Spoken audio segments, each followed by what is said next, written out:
He thought he controlled everything, until the silence at his own table began to speak louder than power ever could. Victor Romano didn't look like a man who failed at anything. Not in his tailored black suit that probably cost more than most people's monthly rent. Not with the quiet authority that made an entire room shift when he simply lifted his gaze. Not with the kind of presence that turned a five-star Manhattan restaurant into something that felt like it belonged to him alone. But tonight, under the soft gold glow of crystal chandeliers and polished marble floors, there was something he couldn't command, something slipping through his fingers no matter how tightly he held control, and it sat directly across from him, in the form of two small boys who hadn't said a word in over 20 minutes, Ethan and Elias Romano. Identical in every way except the way they tilted their heads, listening instead of looking. Their world built entirely on sound, on touch, on instinct, because sight had never been part of it.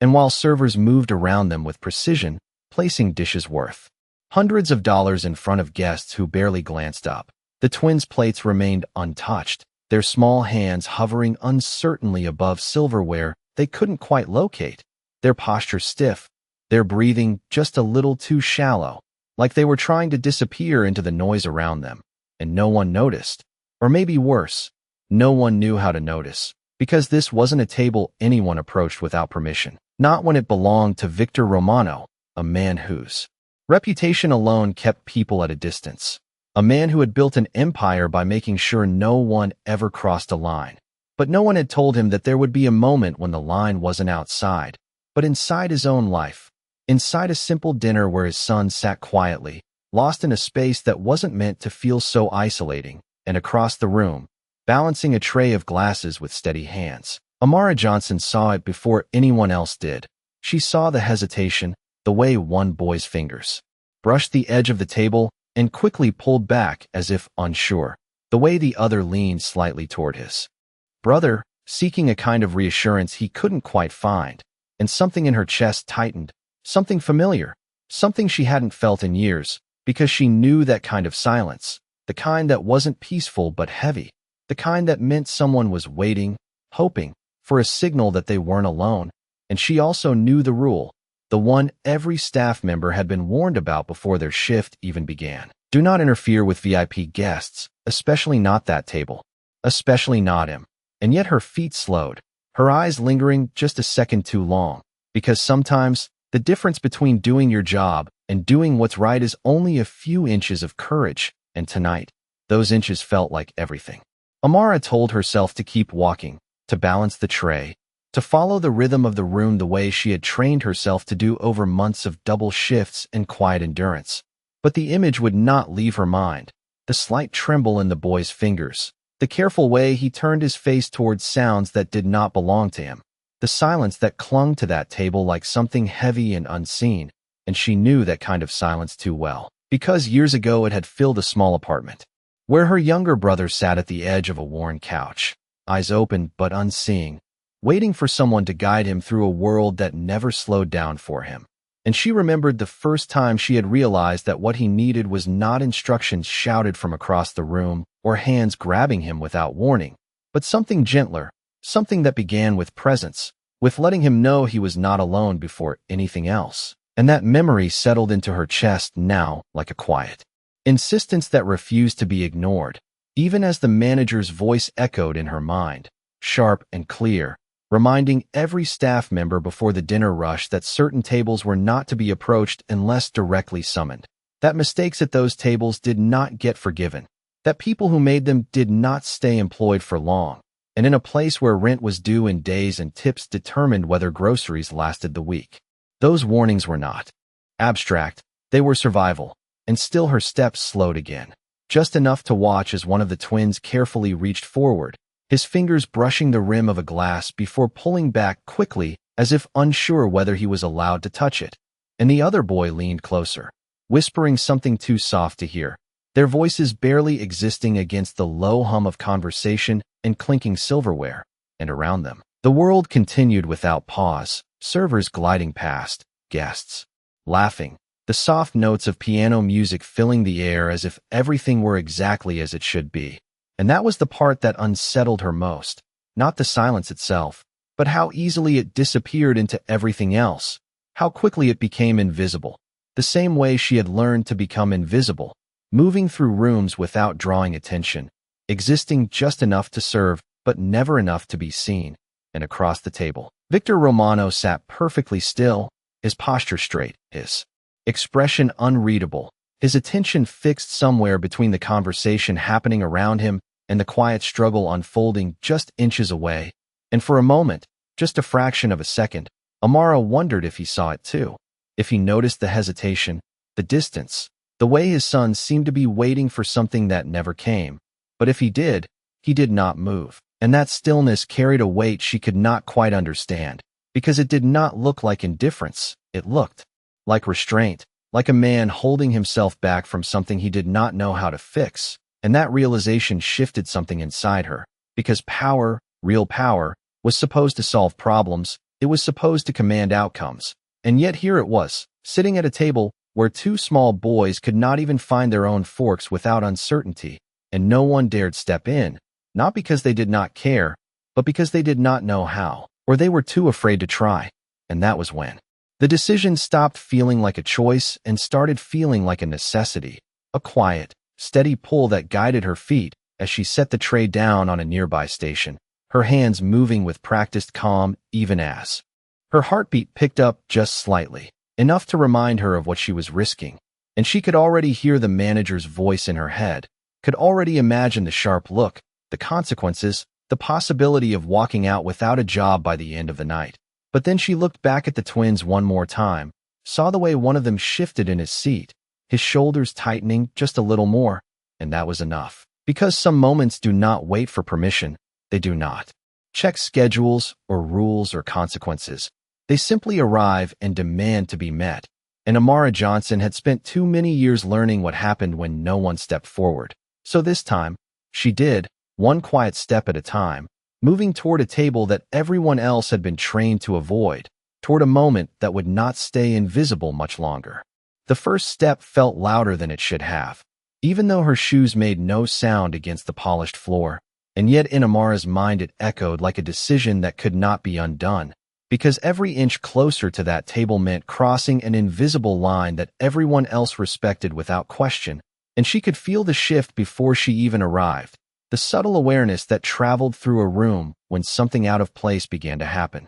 A server moving where she was not expected. A presence entering a space defined by power and distance. And still she did not rush, because rushing would startle them. And she remembered too clearly what that felt like. Sudden movements, unfamiliar voices, hands reaching without warning, and how quickly comfort could turn into fear. So she slowed instead, letting her breathing settle, letting her steps become deliberate, until she reached the edge of the table where the twins sat, their heads slightly tilted as if listening for something they had not yet found. And for a moment, she simply stood there, close enough for them to sense the change in the air, close enough for them to know someone had arrived. And that was when one of the boys turned his face toward her, not seeing, but recognizing, because presence has a way of speaking before words ever do, and his fingers moved. Again, hesitant, searching, stopping just short of the table's edge, and Amara lowered herself slowly, bending down so she was no longer towering above them, bringing herself into their world instead of expecting them to reach up into hers. And the restaurant continued around them, glasses clinking, voices blending, a piano playing something soft and distant. But here, at this table, something quieter was taking shape, something that did not belong to the rhythm of service or status or expectation. And across from them, Victor Romano noticed, not in a dramatic way, not with a sudden movement or a sharp command, but with the slightest shift of his gaze, the kind of attention that had built an empire, precise, controlled, observant. And he saw her, really saw her, for the first time that night, not as part of the staff moving in the background, but as a person stepping into a space no one else had dared to enter. And his body remained still, but something behind his eyes sharpened, because this was not part of the order he maintained. This was not something he had allowed. And yet he did not stop it. Not yet, because something in the way she moved did not feel careless.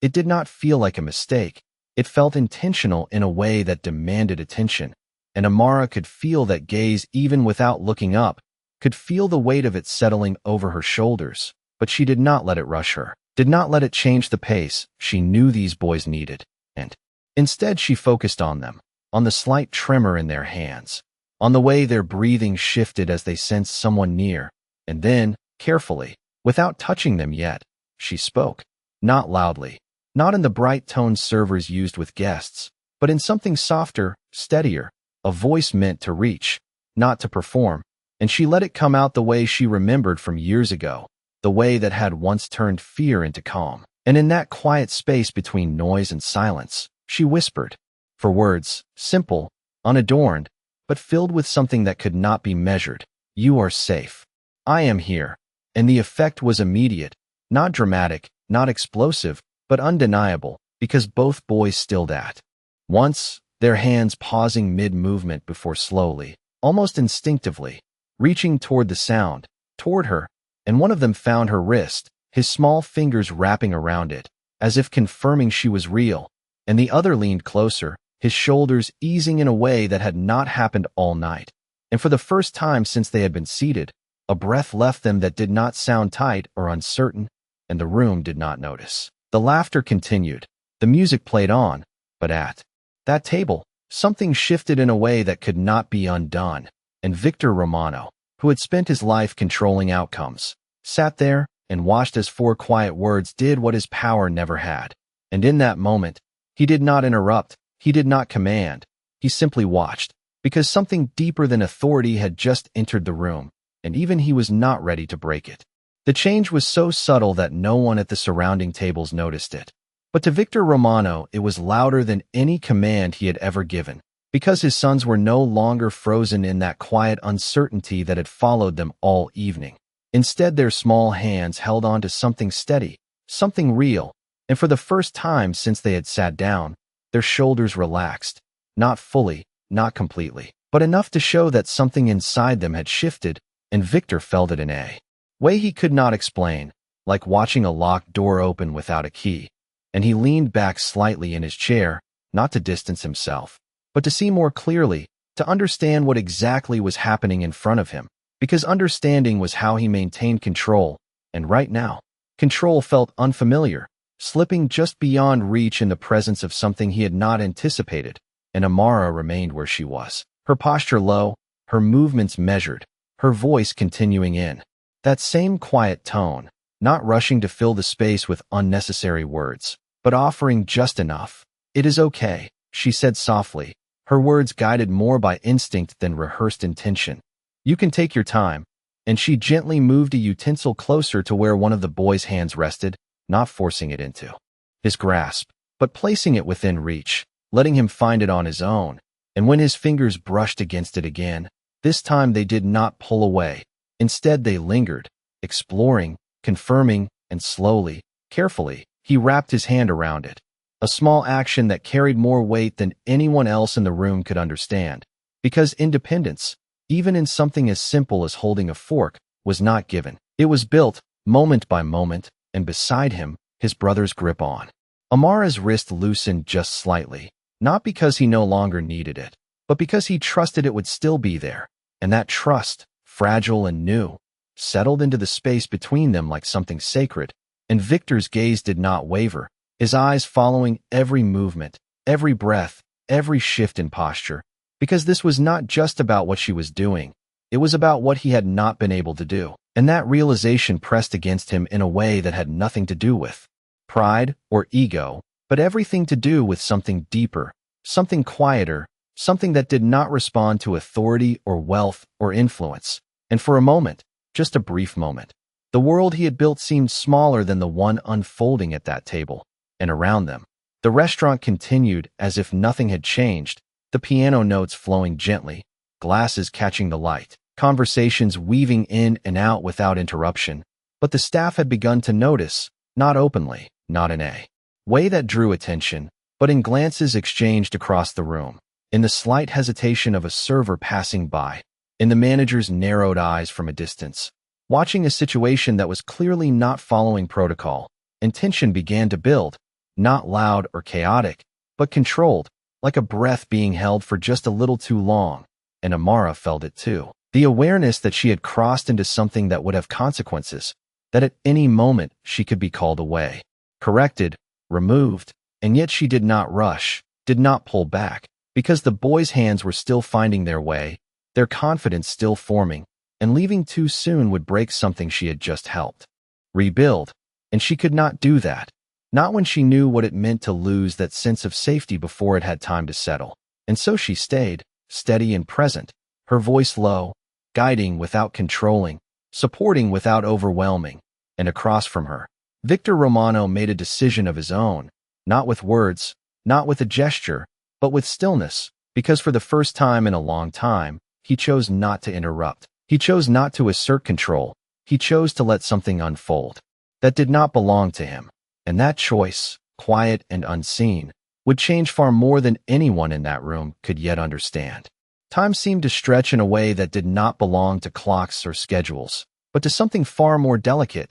the kind of moment that could not be rushed without breaking it. And Amara understood that instinctively as she remained beside the twins, her presence steady, her voice low and calm, guiding them without drawing attention to what they could not do, instead focusing on what they could, and it showed in the smallest details. In the way Ethan adjusted his grip on the fork, testing its weight before slowly lifting it, his movements careful but no longer hesitant, and beside him, Elias shifted closer to the table, his free hand brushing lightly against the surface as if mapping out the space in front of him, building a quiet understanding of where things belonged. And Amara did not correct them, did not hurry them. She simply stayed, offering gentle cues when needed. Just a little to your left, she whispered softly, her tone carrying reassurance rather than instruction, and when Ethan's fork finally found its way to his plate, the sound it made, barely audible, felt louder than anything else in the room,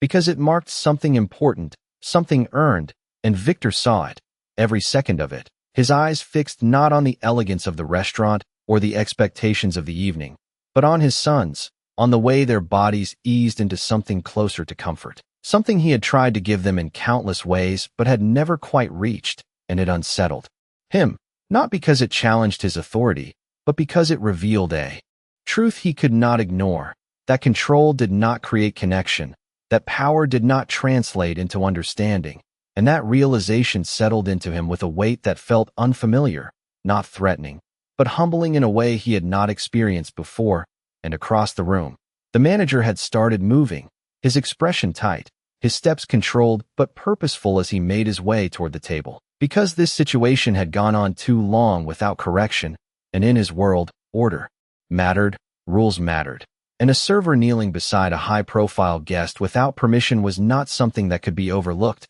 and Amara noticed him too, not by looking directly, but by the shift in the room, the subtle tightening of energy that came when authority approached, and for a brief moment, a single flicker of doubt passed through her, a reminder of everything she stood to lose, the paycheck she needed, the stability she had worked hard to maintain, the consequences that would follow once this moment ended. But then Elias's hand, still lightly holding onto her wrist, tightened just slightly, not in fear, but in trust, and that small pressure was enough to steady her again, because leaving now would mean taking that trust with her, breaking it before it had the chance to become something lasting, and she could not do that, not after seeing what a difference a few quiet words had already made, and so she stayed, her focus unwavering, her presence constant, even as the manager drew closer, even as the unspoken tension in the room began to rise, and Victor watched it all, the approach, the potential interruption,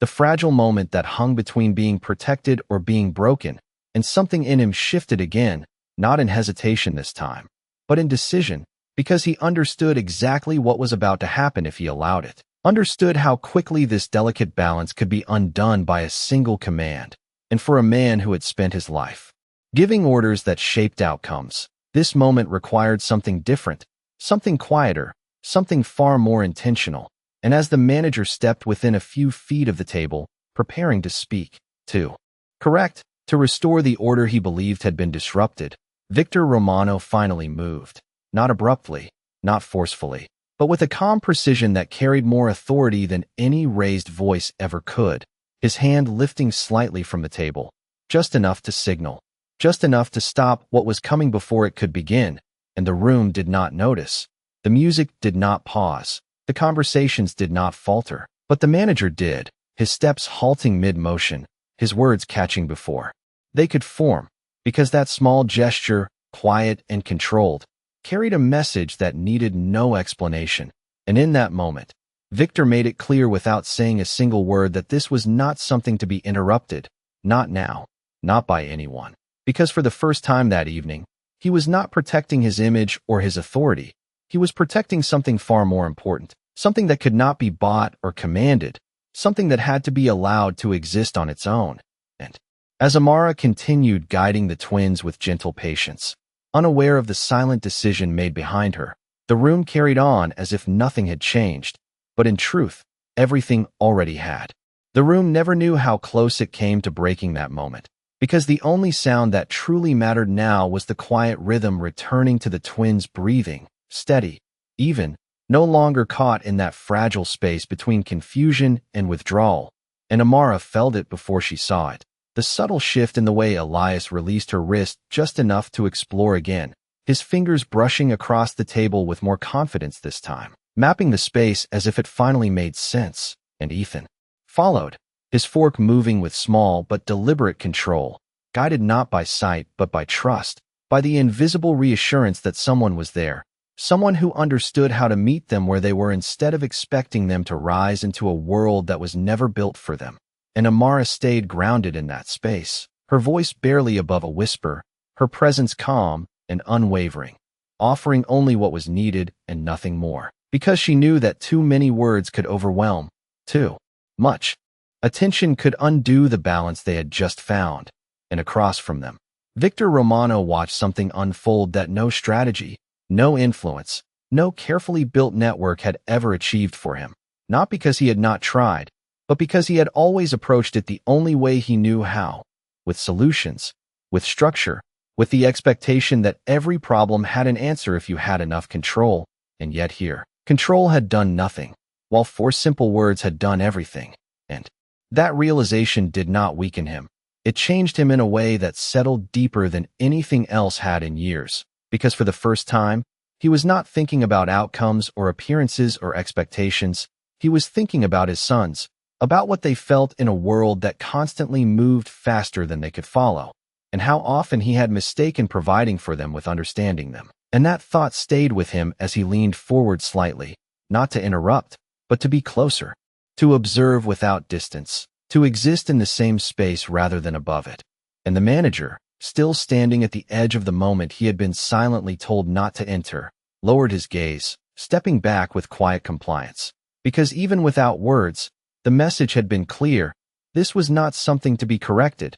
and that alone shifted the atmosphere of the entire room in ways no one would speak about, but many would remember. And as the tension dissolved into something quieter, something more respectful, the staff resumed their movements with a new awareness, not of fear, but of something they could not quite name, a recognition that what they were witnessing was not a mistake, but something intentional, something allowed. And Amara, still focused entirely on the twins, noticed none of it, because her attention remained where it belonged, on the way Ethan now lifted his fork with more certainty, on the small smile that formed on Elias's face as he leaned slightly toward her voice, on the way their bodies no longer held that tight, guarded posture from before, and she allowed herself one small breath of relief, not because the moment was over, but because it had held it, had not broken under pressure, and that meant everything. And then, quietly, without shifting the calm she had built, she spoke again, softer still. "You are doing great." Her words simple, but filled with something genuine, something that did not need to be earned or proven. And the boys responded not with words, but with ease, with the kind of comfort that could not be forced, only invited. And Victor saw that too, saw how little it took when it was given the right way, and something inside him settled into a decision he had not yet spoken aloud. Because some decisions did not need to be declared in the moment they were made. They revealed themselves through what came next. And as he watched Amara guide his sons with quiet patience, with a kind of understanding that could not be trained into someone who did not already carry it, he realized that this was not just a moment to observe, it was something to protect, something to keep from slipping away once the night ended. And for a man who had spent his life deciding what stayed and what did not, that realization carried a weight that would follow him far beyond this table, far beyond this dinner, into something that had only just begun. The balance held, not because it was fragile, but because it had finally found something steady to rest on. And as the minutes passed, the twins no longer reached in uncertainty, but in quiet confidence. Their movements small yet deliberate, their world no longer defined by what they could not see, but by what they could now trust. And Amara remained beside them, her presence no longer unfamiliar but expected, something they leaned into without hesitation, and she could feel it in the way Elias shifted closer without thinking, in the way Ethan no longer paused before each movement. And it was in that subtle transformation that she allowed herself to breathe just a little deeper, not out of relief, but out of recognition, because this was what it looked like when fear loosened its grip, when the unknown became something navigable, something human. And across from them, Victor Romano had not looked away once, his attention fixed in a way that had nothing to do with control and everything to do with understanding. And for the first time in a long time, he was not measuring outcomes or calculating risks. He was watching, truly watching, as something unfolded that he could not command, and it changed the way he saw everything at that table. The food, untouched moments ago, now slowly being eaten, the silence, once heavy, now filled with quiet movement, and the woman who had stepped into that space without permission, who had not asked for acknowledgement or approval, who had simply acted, and that mattered more than anything else, because intention, real intention, could not be faked, and he recognized it immediately, the same way he recognized loyalty or strength or truth when he saw it. And as that realization settled, he finally spoke, not loudly, not in a way that interrupted the calm that had formed, but enough for his voice to reach her, low and controlled. "What is your name?" And the words carried weight, not as a demand, but as something closer to curiosity, something rare. And Amara paused for just a fraction of a second, not because she was afraid, but because she understood exactly who was asking, and slowly, carefully, she turned her head just enough to respond without breaking the connection she had with the twins. "Amara," she said softly, her voice steady, her focus still anchored where it needed to be, and Victor repeated it quietly, as if committing it to memory. "Amara." And there was something in the way he said it, something measured, something intentional, and the room did not react. The music did not stop, but the meaning behind that exchange settled into the space like something undeniable, because names mattered, names meant recognition, and recognition, from a man like him, was never given lightly. And for a brief moment, their worlds met in that single exchange, hers defined by quiet endurance and instinct, his by power and control. And neither spoke further, because nothing more needed to be said, not yet. And the twins continued, unaware of the significance of the moment unfolding around them, focused only on the steady presence beside them, on the calm voice that guided them without pressure. And Victor leaned back slightly again, his gaze softening in a way no one else in the room would have recognized, because it was not softness in the way most people understood it. It was clarity, the kind that came when something finally made sense. And in that clarity, a decision took shape, not immediate, not spoken, but certain, because some things, once seen, could not be unseen, and some people, once recognized, could not return to being invisible. And as Amara continued to guide his sons with the same quiet patience, unaware of the shift she had created, Victor Romano understood something that no one else in that room did, that this moment was not ending, it was beginning, and what came after would not look like anything that had come before. The moment did not end when the twins began to eat. It deepened, settling into something that felt less like an interruption and more like a quiet correction to everything that had been wrong before. And Amara could sense it in the way the boys no longer reached for her out of uncertainty, but out of familiarity, their hands moving with a growing ease that did not need constant guidance, only reassurance that she was still there. And so she adjusted without thinking, pulling back just enough to let them continue on their own while keeping her presence close enough to be found whenever they needed it. And that balance, that careful space between helping and allowing, was something she had learned not from training, but from experience, from nights spent sitting beside someone who needed patience more than instruction, and now, watching Ethan lift his fork without hesitation and Elias follow with a quiet confidence of his own, she felt that same recognition settle in her chest, the kind that told her this was working, that they were no longer just coping,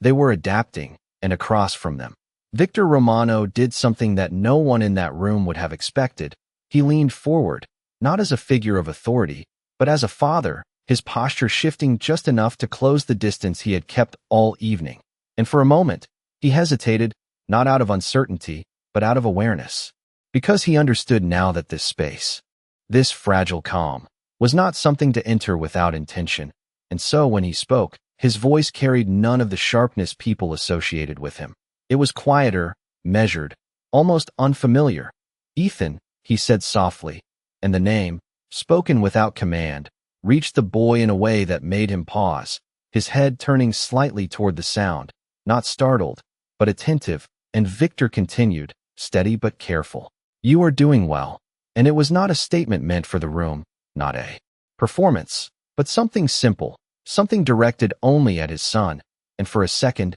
nothing happened, and then, slowly, Ethan's shoulders eased even more, his grip steadying in a way that showed he had heard, that he understood, and beside him, Elias smiled. A small, quiet expression that carried more meaning than any words could, and Amara felt it too. That shift, that connection forming in a way that had not been there before, and she did not interrupt it, did not draw attention to it. She simply allowed it to exist, because this was not her moment to lead, it was theirs, and Victor, recognizing that, did not push further. He did not take control of the situation he had spent his life mastering in every other context. Instead, he followed the rhythm that had been set, something slower, something more human, and in doing so, he stepped into a role he had not fully understood until now, not as a man who could solve everything, but as someone who needed to learn, and that realization, quiet and unspoken, settled into him with a weight that felt different from anything else he had carried,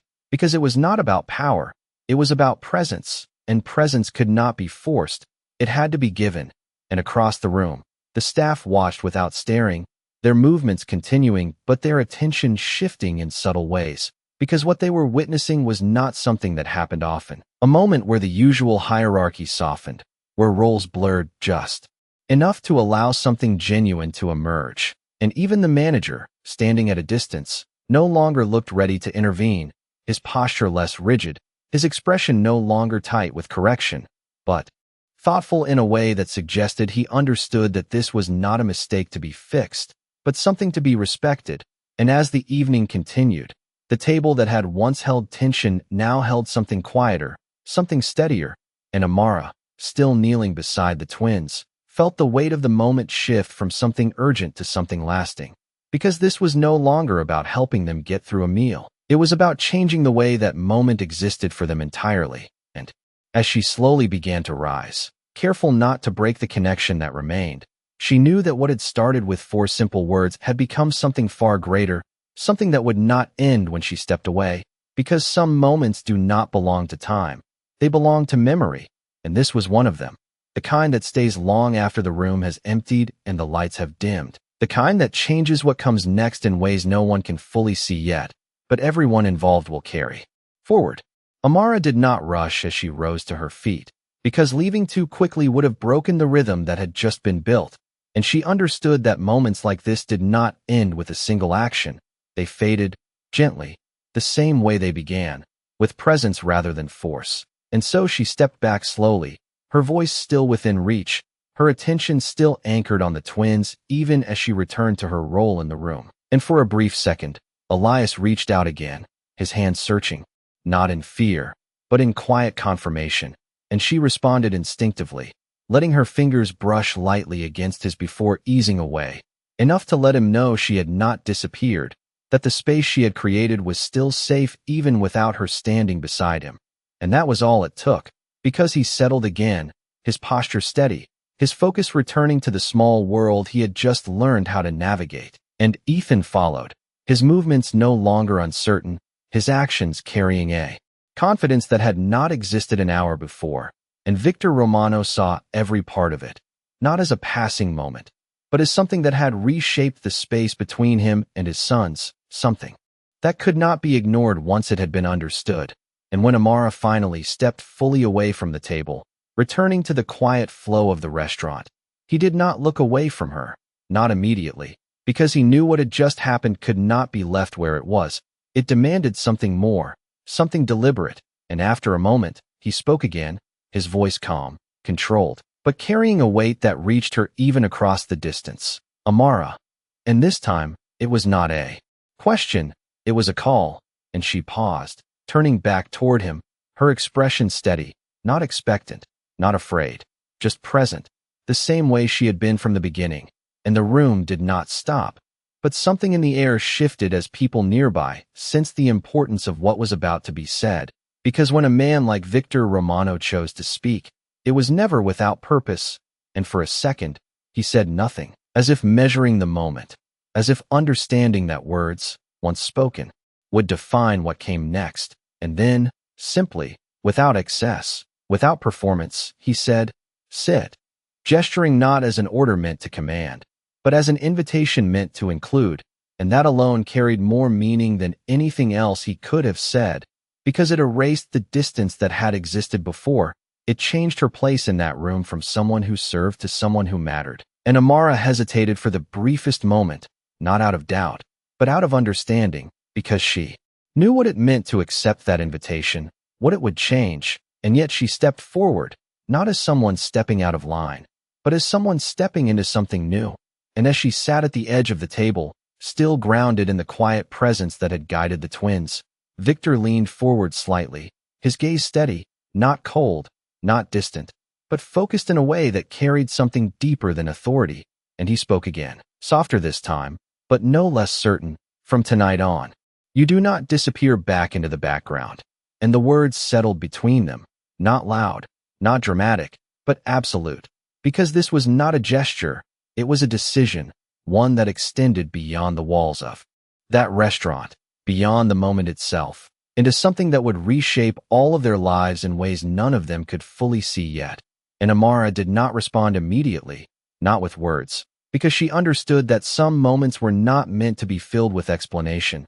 They were meant to be felt, to be accepted in their full weight. And instead, she simply nodded once, a small, quiet acknowledgement that carried its own kind of strength, and across the table, the twins continued eating, unaware of the shift that had just taken place, unaware that their world had already begun to change, not through power, not through control, but through something far simpler, something far stronger. And as the evening carried on and the lights of the restaurant reflected softly across polished surfaces, there was one thing that remained, something that could not be taken back or undone, because in a room built on hierarchy and distance, a single act of quiet compassion had rewritten everything. And that night, without announcement, without spectacle, the meaning of power changed, because for the first time, it chose not to stand above, but to stand beside, and in that choice, something far more lasting was born.